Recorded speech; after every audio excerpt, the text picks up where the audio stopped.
I move, Mr. Chair, na i-strike from the record yung salitang satsat. I so move, Mr. Chair. There is a motion. May I explain myself, Mr. Chair? Yes, Kasi ako po yung gumamit ng satsat. the manifestation. Yes, Honorable Ladies First. It's Women's Month. Yes, Honorable Risa Ontiveros. Salamat, Mr. Chair. Gusto ko lang pong gumawa ng isang motion. Dahil si retired Senior Associate Justice Antonio Carpio ay yun na nga po ang inabot niyang posisyon sa Korte Suprema at tinitignan po ng marami na one of the best Chief Justices we never had dahil po si Rear Admiral J. Tariela ay recently nga umabot sa ganyang rango at palagay ko hindi disconnected sa kanyang matagal na at matibay na advokasya kaugnay ng ating pambansang interes sa West Philippine Sea. At dahil pati po si Professor J. Batong Bakal ay direktor ng Law Center Institute for Maritime Affairs and Law of the Sea sa UP College of Law, kaya't hindi po dapat isipin o sabihin na silang dalawa ni Associate Justice Carpio ay gumagawa ng statements ng walang legal na basehan. Dahil po, kahit Ilonggo ako kay Daddy, Tagalog ako kay Mami, kaya't alam ko na ang salitang satsat ay karaniwan nagre-refer po sa isang Tagalog term para sa idle gossip, chatter, o babble. So, hindi rin po match dun sa 3 taong una kong binanggit.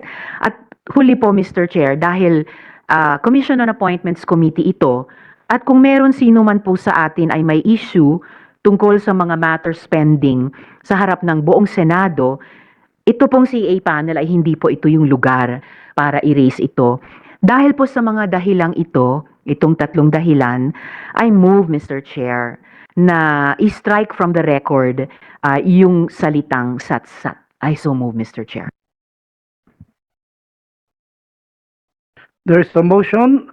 May I explain myself, Mr. Chair? Yes, Kasi ako po yung gumamit ng satsat. there is a motion of Senator Ontiveros to strike out. If there's any objection, I'm objecting, Mr. Chair. Ganito po. we'll divide but before we divide the House, the Chair will give Honorable Marcoleta 5 minutes to explain. Salamat po, Mr. Chair. Papayag po ako na alisin natin ang salitang satsat kung meron po tayong may substitute na mas akmang salita. Kasi kaya ko po ginamit ito. Si Justice Carpio na iginagalang po bilang naging Associate Justice ng kataas-taasang hukuman. Sinabi po niya na hindi na kailangan ng coordinates at charts upang madilimit natin ang exclusive economic zone. Mali po yun. Hindi po dapat manggaling sa kanya yung ganong pananalita dahil mali po yun. Wala po sa batas yun ng UNCLOS. Sa Republic Act 9522, dahil pinagtibay po nila sa isang jurisprudence, alam po ba ninyo, Mr. Chair, kung magkano ang naalis sa ating territorial sea?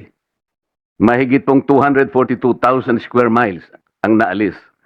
Dahil lamang po sa kanyang, at sinasabi po niya na ginanap lang niya ang tungkulin sapagkat pinirmahan natin ang UNCLOS.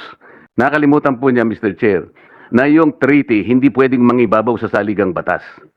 Dapat po bilang Associate Justice ng Korte Suprema, alam niya po yun. Si Professor Batong Bakal, hindi siya matapat sa kanyang sinasabi. Sabi po niya, nag-deposit na po ng mapa at saka charts ang Pilipinas sa opisina ng United Nations. At binigyan na rin daw po ang mga international organization. Hindi po totoo yun. Check po natin kahit sino ang maalam sa website po ng UN General Assembly. Si Admiral Tariela, ang sinasabi po niya, ang West Philippine Sea hindi raw po disputed. Nag-aaway-away nga po ang mga bansa dahil dyan eh. Ano po ang gagamitin nating salita? Payag po ako. Kung yun po ay hindi akmang salita, payag po ako, Mr. Chair. Ngunit, palitan po natin. Anong iakma po na, sa akin po kasi yung satsat, yung pagsasalita ng walang basihan. Ganun lang po kasimple. Wala pong basihan ang kanilang sinasabi. Kaya tinitindigan ko po yun. Ngunit kung meron pong mas magandang salita na akma doon sa aking sinabi, payag po ako, ba't naman hindi? Salamat po, Mr. Chair. Mr. Chairman, Thank you, Honorable Marcoleta. Honorable Alan T. may I suggest the word pahayag or salita or pagpapaliwanag if the Honorable Senator Marcoleta is acceptable to those proposed or suggested words. Honorable, Honorable Rizon Taveras. As the movant, Mr. Chair, tinatanggap ko po at pinasasalamatan si Rep. T sa kahit alin sa mga magalang na salitang iyon. Salamat po. Salamat, Mr. Chair. Thank you, Honorable Rizon Taveras. Honorable Marcoleta. Dahil po sa matalik ko pong kaibigan si Congressman Alan T. Ay, payag po ako, bakit hindi? Kung yun po ay kagagaan po ng kalooban ng bawat isa, para wag na po nating pagtalunan yung salita na yun. Ngunit yung sentido po ng aking gustong mangyari, nandyan naman po sa ating mga minutes. Salamat po, Mr. Chair. Maraming salamat po sa ating mga kasamahan dito sa Committee on Appointments. And the Chair would like to... Mr. Chair? So the status of my motion is na-adopt po siya, Mr. Chair. Adopted. Salamat po, Mr. Chair.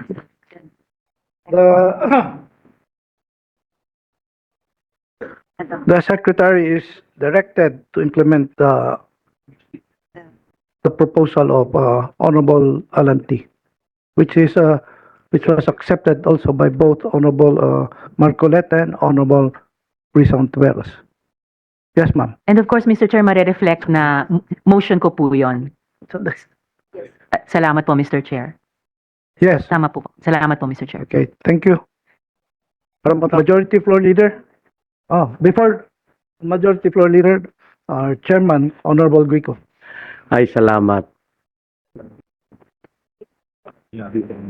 Mr. Chair and esteemed colleagues, I express my full support for the confirmation of the ad interim appointments of the 70 flag and senior officers of the Armed Forces of the Philippines who stand before us today. Their extensive experience and distinguished records of service reflect their steadfast dedication to duty and to the mission of the armed forces. Their qualifications and commitment make them well deserving of the position to which they have been nominated. Mr. Chair, may I also recognize Colonel Jeffrey Pastor Balingao from Tayog, Pangasinan. Thank you for your service, Colonel. With that, I respectfully endorse the confirmation of the 70 flag and senior officers. Thank you the motion. and good afternoon.